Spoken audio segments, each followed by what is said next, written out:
Right, this is a class 37-7, subclass of the sub 37 class, and a lot of these are over 50 years old, yet there are still over 60 locomotives mainline registered and remain active undertaking passenger freight and departmental duties on the National Railway network, and of course there's 30 that have been preserved as well. Now the class 37-7 was a subclass that had more ballast added so that it could pull heavier trains, and that's basically it. The only problem was they didn't have the route availability that the other locos had, because one of the reasons they've survived so long is because they can travel on almost all types of track because they're not too heavy. And that's basically it really. They were common in South Wales for heavy coal and metal work, and they were used for pulling coal trains up and down the steeply graded branch lines of Swansea and Cardiff. And that's basically it really. I mean, they were just a heavy freight diesel, but they are now. They weren't. They did do a lot of passenger work in the early days, the early models. But the 37-7, which is this model now, is basically used for heavy freight work, and that's basically it.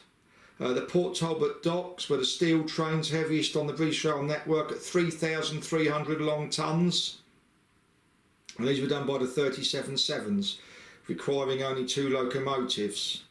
Eventually the work was taken over by the 56 in the 60s, and the metal traffic would become the domain of the 37-9, which basically is a 37-7 with slightly different power. A load of them have been sent abroad, and yeah, it's just basically appears to me from my little knowledge that it's the Ford Cortina of the railway network. And I'm going to start it now, and I've got it in Analogue to start off with, and it should start up any second hopefully. Here we go.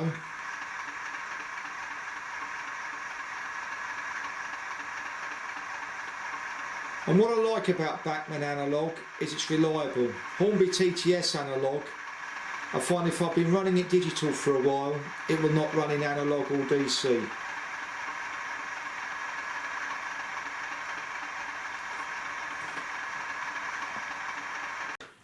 Okay, shall we get this going? F1 is engine start, so it should start up any second. There we go. Directional lights are 0. There we go.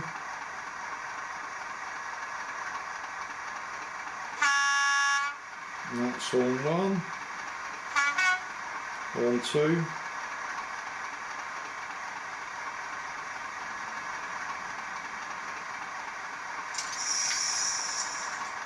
Loco brake.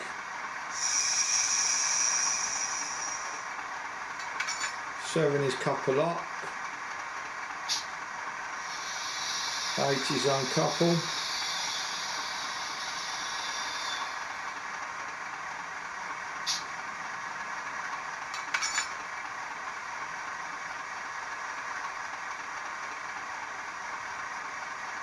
Cab lights is 13.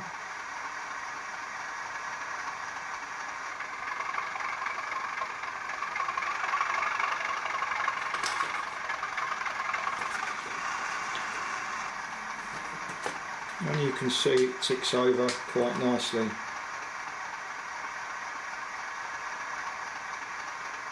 Guard's whistle, 12. And we'll get this running.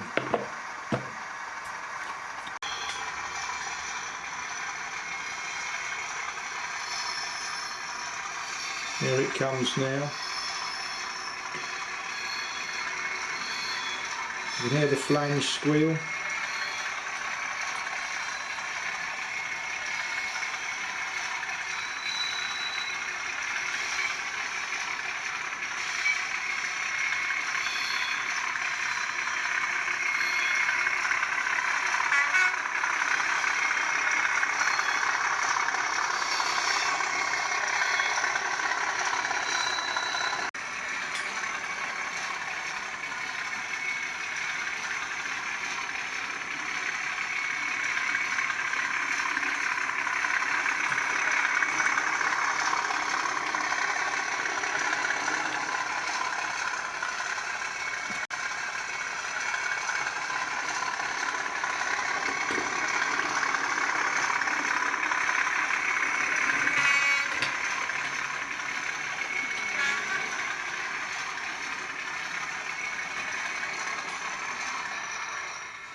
giving this a heavy cold train.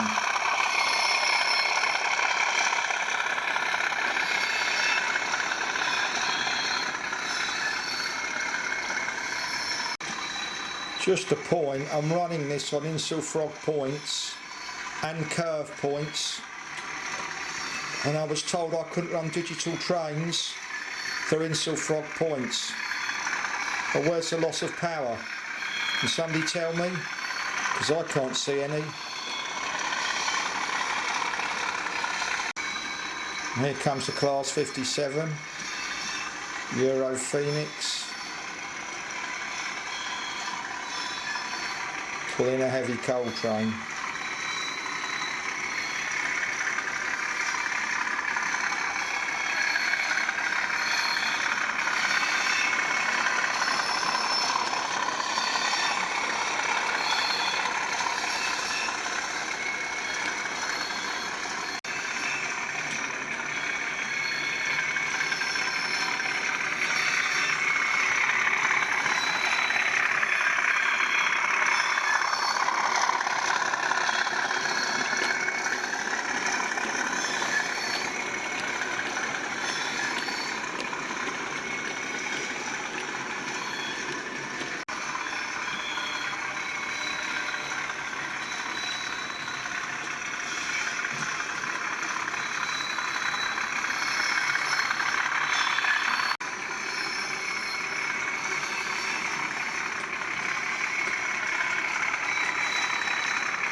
And what I've done here, I've set a bird's eye view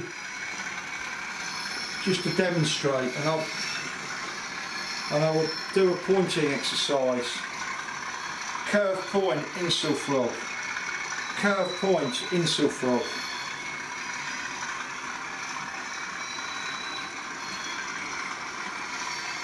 Insull frog point, normal left hand bend.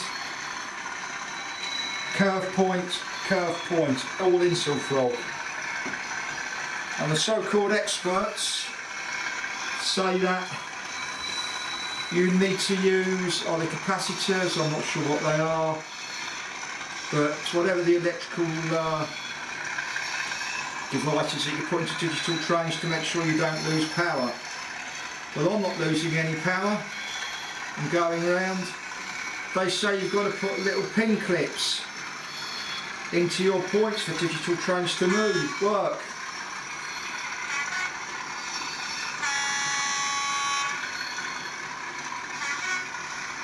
And this is going around absolutely fine. I'll speed it up a bit.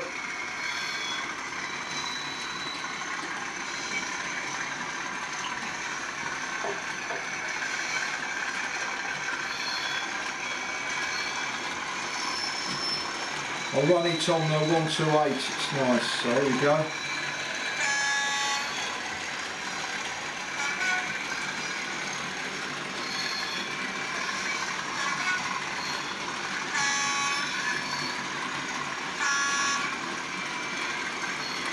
And I'm sounding the horn, different parts of the track.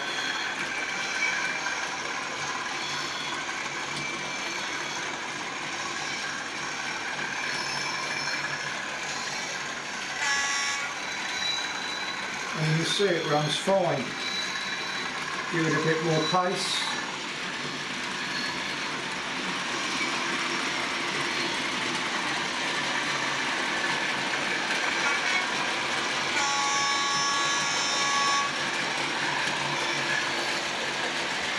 And it's a capacitor, it's called, which holds the power. And let's gently slow it down.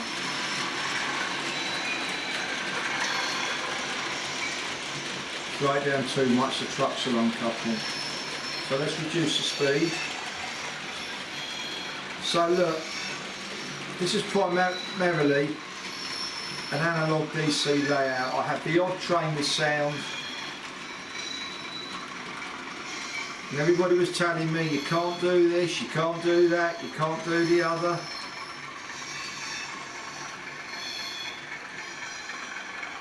It's just straight out the box.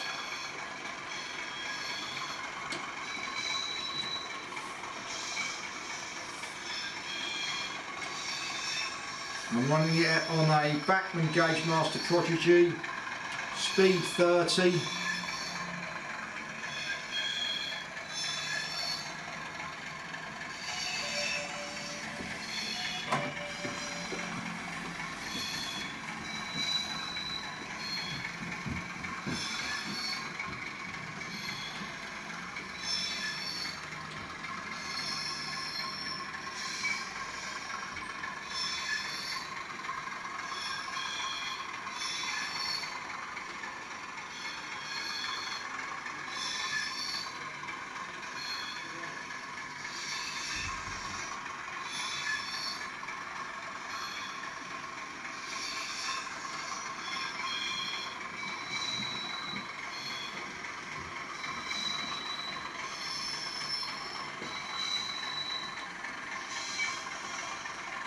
And you can see, that was my doorbell, sorry, and you can see there's no problem at all. And let's make it go a little bit slower.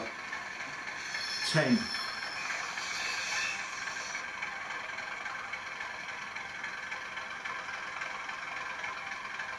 And this is Insel Frog Points, Analogue train set or model railway, whatever you want to call it.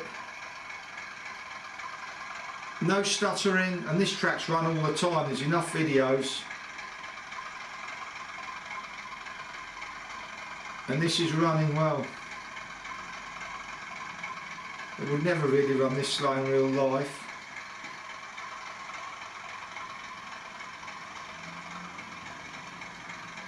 So look, don't go spending your money on capacitors or rectifiers, whatever they're called, that you put in the engines to hold the power. Or spend your time putting clips onto your Insel Frog Points, because you are just wasting money. That's all you're doing, and the evidence is here to see. They're Pico Insel Frog Points, and this is going round.